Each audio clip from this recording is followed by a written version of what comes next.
రాజన్న సిరిసిల్ల జిల్లా ముస్తాబాద్ మండల ప్రజాపరిషత్ కార్యాలయంలో ఎంపీపీ జనగామ శరత్రావు అధ్యక్షతన ప్రత్యేక అధికారుల సమావేశం నిర్వహించారు.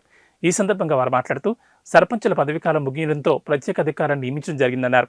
గ్రామాల అభివృద్ధి సమస్య పనులపై చర్చించుకోవడానికి ఏర్పాటు చేసిన గ్రామ ప్రత్యేక అధికారుల సమావేశానికి అధికారులు హాజరు కాకపోవడం ఏంటని ప్రశ్నించారు.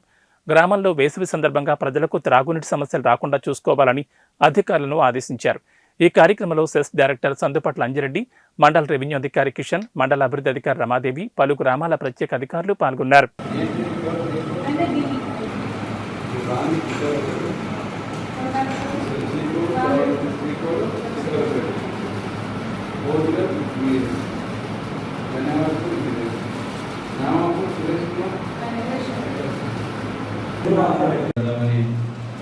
ఈ యొక్క సమావేశాన్ని ఏర్పాటు చేయడం జరిగింది. ఈ సమావేశానికి ముఖ్య అతిథిగా చేసిన గౌరవ ప్రజలు, ప్రత్యేక అధికారులు, వారు హాజరైన ప్రత్యేక అధికారులందరికీ, పాత్రికేయ మిత్రులందరికీ నమస్కారం. ఈ నెల పైన జనవరి 31 వరకు గత సర్పంచుల యొక్క పదవీ కాలం ముగిన సందర్భంగా ప్రభుత్వం మండలానికి చెందిన ముఖ్యమైన అధికారులందరినీ, అలానే జిల్లా స్థాయి అధికారులను అన్ని గ్రామాలకు ప్రత్యేక పాలనాధికారులుగా నియమించబడడం జరిగింది. ఈ యొక్క మీరు కూడా అన్ని గ్రామాలకు మీ డ్యూటీతో పాటు రెగ్యులర్ జాబ్ ఉంటుంది. వీళ్ళందరూ ఇలా ఆర్ఎండ్బి, ఇరిగేషను, పిఆర్, ఇట్లా అన్ని డిపార్ట్మెంట్లు కూడా ఉందండి. అయితే మీరు చేయవలసిన పని ఏంటంటే, మనకు వ్యవస్థ మంచిగా ఉంది, గ్రామాలలో చాలా చక్కని వ్యవస్థ ఉంది. ఎక్కడికక్కడ సెక్రటరీలు ఉన్నారు. అసలు సెక్రటరీ కూడా పిలిచేదండి మేడం, అందరితో పెట్టుకుంది.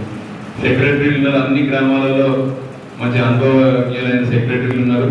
వాళ్ళతో మీరు కోఆర్డినేషన్ చేసుకొని, అట్లే ఇంకా పదవిలో ఎంపీటీసీలు ఉన్నారు, అన్ని గ్రామాల్లో గౌరవ ఎంపీటీసీలు ఉన్నారు, వాటిని కూడా కోఆర్డినేషన్ చేసుకోండి.